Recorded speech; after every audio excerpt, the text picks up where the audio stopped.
All right, rise and SKOL. It is Friday. That means we are talking some Vikings on this beautiful, blustery, windy morning. Good morning, Lupagus. Yeah, Rising Skull, the number 3 this week in Vikings morning show. So we kind of fell back a little bit, but I know next week we're gonna try to get back. I think with the week off really fucked up our ratings.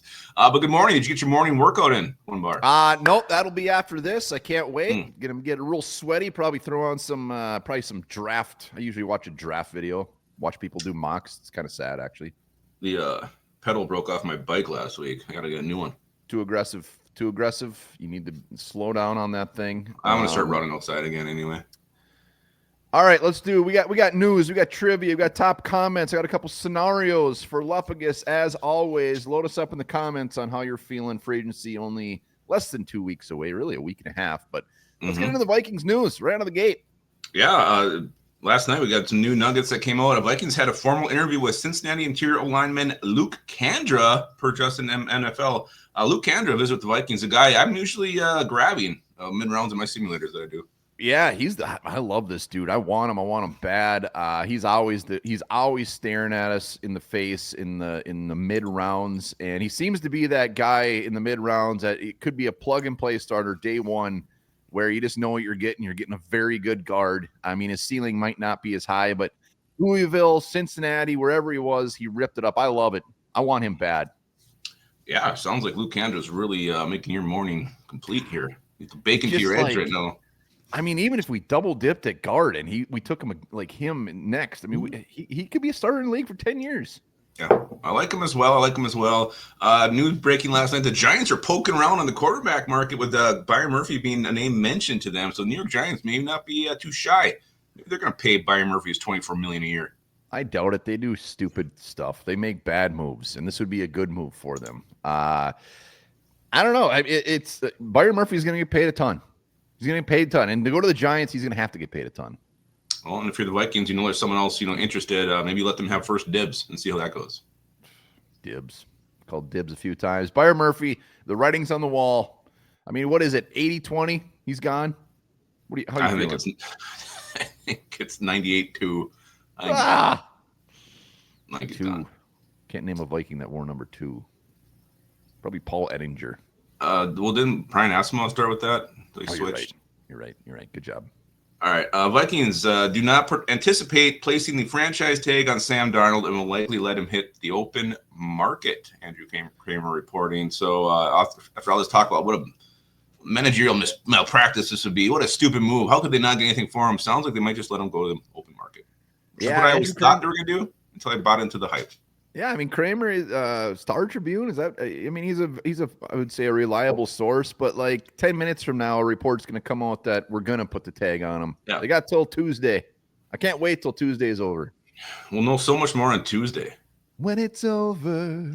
So yeah, Sam Darnold. I mean, I wonder how much the Stafford factors into this. The fact that he's out there too, and maybe now you're like, okay, teams will go for him instead. So we're not for sure going to be able to trade him if we franchise tag him. So. Well, Stafford ain't helping the case. I know that. So he's not. Good for you, Matt. According to Bovada Official, a betting site, the Vikings are now the co-favorites to trade for star cornerback J.C. Horn, former 8th overall pick. Yeah. What do you think, J.C. Horn? I mean, I don't know a ton about the source, but it's fun to talk about. J.C. Horn, only 25, one of the best in the league. It's going to cost a pretty penny. Vikings need help at corner. It comes down to, do you want that first-round pick, or do you want just a guy that is going to be an absolute stud? And it'll probably be more than a first-round pick. It's going to cost you at least 24 and something else. Yeah, it's fun to dream. I'm really all for giving up a first-round pick for a bona fide stud cornerback that's only 25. How can you not? Mm-hmm. And I would sacrifice my joys of that first-round pick for a guy like that. I think everybody would. So like sacrifice a goat or something, scared me there. I don't know if I could sacrifice an animal. I'd feel really bad afterwards.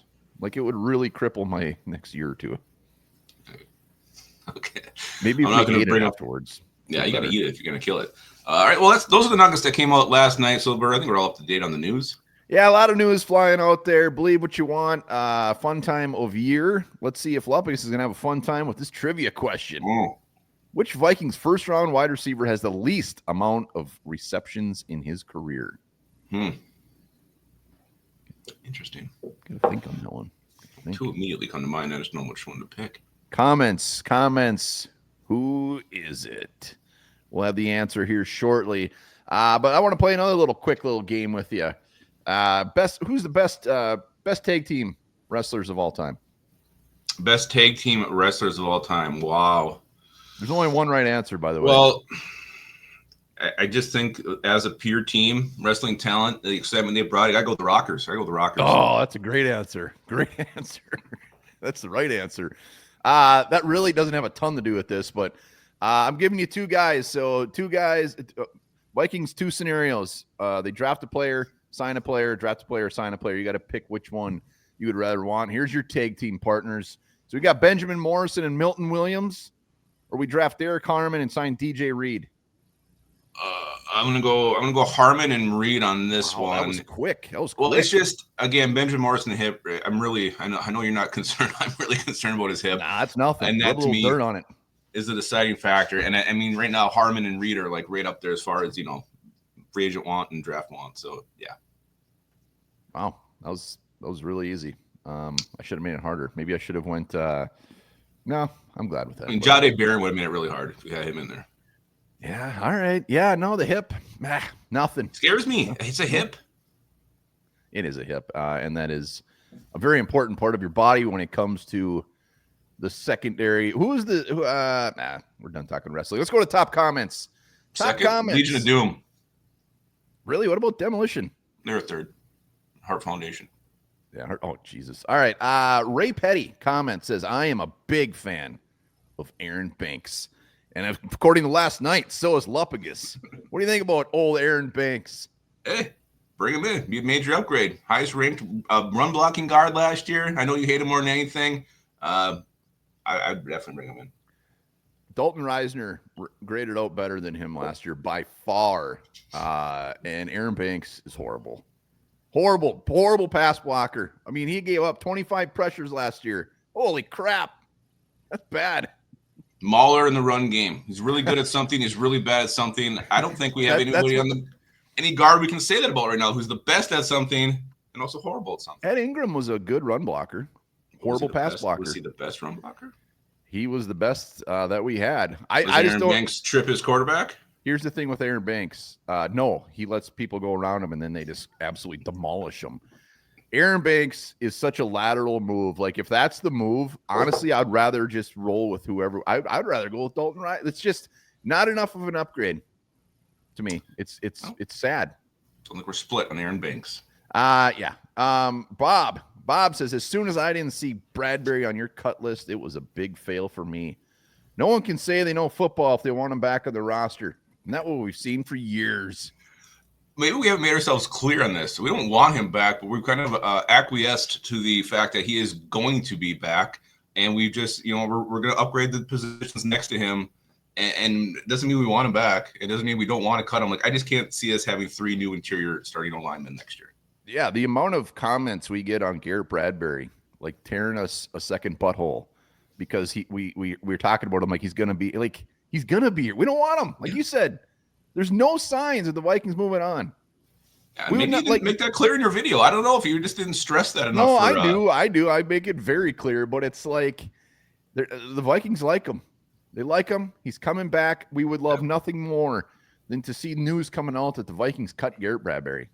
Yeah, we aren't endorsing him. We aren't saying, oh, man, this guy's going to be so good with 2 new guards next to him. We hope he's a little bit better, but we know he's going to be there. That's Garrett Bear. All right. Must He Insane says, all these draft analysts projecting Vikings drafting safeties are so dumb. Why wouldn't they target a corner or D lineman? And yeah, there's a lot of drafts where the Vikings have us, or mock drafts have us taking safeties. Like, smart guys. Well, I think they look in our secondary and they see, Cam Bynum's a free agent. Harrison Smith's probably going to retire. And they think, oh, look at this guy. Look at this team of safety. Not knowing how bad we are in the trenches on both sides of the ball, realizing that cornerback is also a major position of need. I don't think anybody's doing it intentionally to hurt us or be rude to us. They're just looking at the depth. Like, here's a really good player, Malachi Starks, Nick Manowari, whoever's there, and they give him to us. So I just think it's team maybe not really, these analysts not really diving in deep, knowing our true needs and just looking on the surface. Well, I will say those two safeties are kind of fantastic. Like, I don't want a safety, but and I think a lot of the time when the Vikings get on the clock, the value is so high and those safeties shouldn't be on the board anymore. It's almost like they're just taking the best player. I mean, I think they realize that we need help in the trenches, but they're like, you can't pass on this value because those dudes are good. Well, and running backs, another one that's just up there a lot too, you see lately. So I don't know. All right, we got Griff Daddy saying Kenneth Grant is the dream, but I would be very happy with Tyleek Williams. Tyleek Williams, a guy really, really getting hot with the Vikings. Yeah, big boy, can stuff the run, can plug up run lanes, can also provide some interior pressure. I'm fine with him too. 24 is probably a little bit rich. He's definitely a guy you look down and trade and get, but I always thought harp about Derek Harmon, not winning at the point of attack. Watch Tyleek Williams. He definitely can win at the point of attack, just destroys dudes. I love seeing that from a D tackle, especially a guy who's going to be your nose. Put him in there and let him destroy. Yeah, and I think we need to warm up to Williams at 24. I mean, you get guys like Darius Alexander who all of a sudden just like, I mean, we could take him at 24. So like Williams isn't crazy, and I'm trying to force myself into be like, yeah, that could actually happen, and I can't be a big baby about it. No, I like him. Last one, dude. If Kwesi comes out of this draft with 4 players, he's fired. I thought 4 players are starters. I mean, like on the spot. I want to know more info. Like, do they fire him before the draft is over? So he's just basically. I think he's saying like if he doesn't trade down and get some more picks. That is what he's saying. And I don't know. I mean, you got to have someone to dance with. So means you can try to make a trade. It doesn't always work. But what if those 4 players you draft all are hits? And you have 4 really good players. I mean, it's a big what if at this point. It's a huge what if. It's probably a well, unfortunately, we'll never know because he's going to get fired immediately, I guess, based off of this guy. So 4 players, get the fuck out of here, Kwesi. Yeah, you tried. We all agree. We want more than 4 players. It better happen. We will see. Who's a couple? So those are the comments. Appreciate all the comments. Read all those puppies every week. Who's some guys after? What's that? How's that zit doing that was growing last night during Horned Up? I feel it's reached its. It's not going to get any worse. But I'm going to try to not touch it. That was weird. We watched it birth on air. Come out of your skin. Yeah, no, that was actually a really nice moment for myself and my family. First on the show. First round guys. Who's some, just real quick, we don't gotta dive too much into them, but who's some guys in those mid rounds that just you've really fallen in love with? Well, one of them, and he's already getting a lot of buzz at the combine. Kobe Bryant, quarterback, Kansas, a little undersized, but man, he is so damn aggressive. He just believes in himself so much. I love him. I would love him in round 3. Defensive tackle Omar Norman Lott's another one. I got to get to know him more. I got to get to know Omar a little bit more. Yeah, penetrator, man. He can get in the backfield. Love that dude. And I'm going to go running back Devin Neal from Kansas, too. I love him. I love Devin Neal. Way he can accelerate and decelerate. And, yeah, I think he can be a starter in the league for a long time. So Devin Neal, Kobe Bryant, Omar Norman Lott, a couple guys. There's a lot. I love a lot of these 3rd to 5th round guys. I don't think there's a running back that I don't like. Yeah, that's true. Like, there really isn't. Smith from SMU, Giddens from, was it Kansas State? Ollie Gordon, Corey Kine. I mean, like, all these dudes, I love them. But, yeah, I mean, I got Tate Ratledge, Georgia. He's always like on the fringe of being there in round 3. Same with Luke Condra. Jalen Knoll, the wide receiver from Iowa State.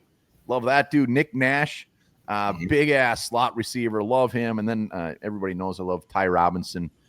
More than really anything. And yeah, those are some of the names I really enjoy. Yeah. And there's a lot of names in that 3rd round range I just absolutely love. Yeah, and then I got to start falling in love with more some more of those 7th round or undrafted guys. That's where I'm with Finn as well. All right, let's go. Let's play a real quick game here, and then we'll do the trivia answer and wrap this puppy up. And little game I like to call it Draft or Sign. What do you think about that? That's a real catchy name. Well, it is what it is. I'm giving you 2 studs, and you either are signing this guy or drafting him. You ready?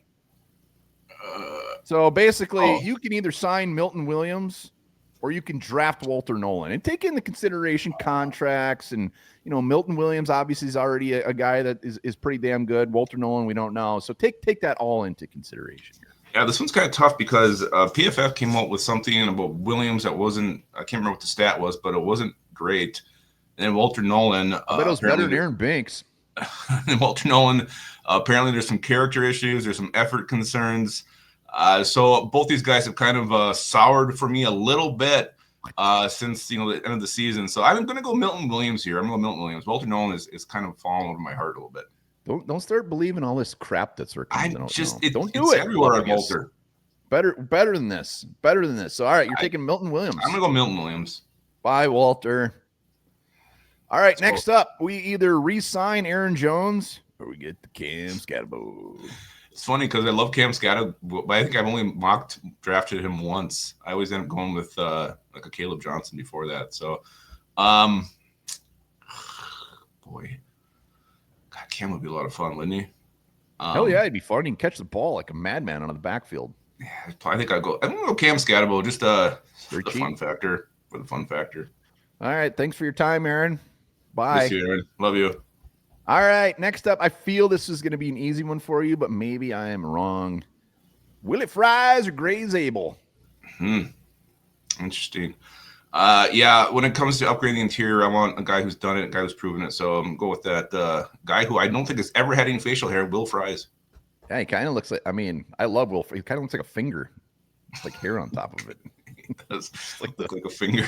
Front end. The finger. Finger Fries. Gray Zabel, man. But I love Gray Zabel too, though. God, he can play every position. I know. That's why I truly think he's still in play, even if we do get 2 guards in free agency. Yeah. All right. I think I probably would have took Nolan, but other than that, I think we're on the same page. I know, it's a fun game.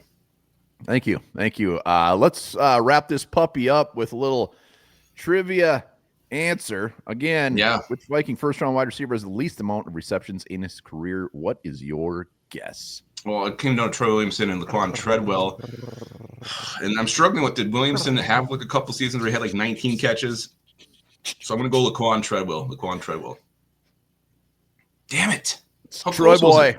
So Troy Williamson, 87 receptions. Laquan Treadwell had like 111. The dude, really? He's still playing. He's playing. I know, but I feel like he gets like 3 catches a year, maybe a touchdown. To be fair, when I looked this one up, I thought it was Treadwell easy. I thought it was Williamson easy. No, you get it. I thought Treadwell. I got the answer wrong. I thought Treadwell easily would have been the answer, but no, I knew it was one of the 2. Yep, there you have it. Troy Williamson just continues to rear his ugly head to how bad he actually was.